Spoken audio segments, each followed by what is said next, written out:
Today we're going to solve cooling and humidifying problems. So we have given mass of air is equal to 2 kg per second.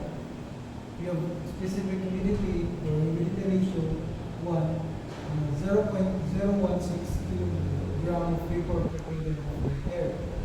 We have specific humidity or humidity ratio 2, 0.009 kg of vapor per kilogram of air. So ito required is ang mass of vapor. So matay solution ba? MW is equals to MA times W1 minus W2. So ito yung input ng mga values. So matay MW is equals to 2 kg of air per second times 0.016 times 0.009 kg of vapor per kilogram of air. So cancel out natin yung units.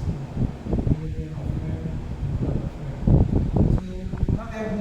Mass of water vapor is equals to 0.014 kg of vapor per second. So natay second problem, which is natay given na enthalpy 1 is equals to 75 kilojoules per kilogram. Enthalpy 2 na 40 kilojoules per kilogram. And mass of air na 1.5 kg of the air per second. So ito required is ang Q. Natay solution na Q is equals to M times H1 minus H2. So atin plug in ang values natin.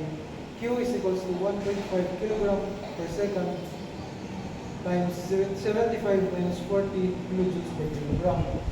So makancel niya kilogram of dry air, kilogram of dry air. Natay mabilin na Q is equals to 54.5 kilowatts.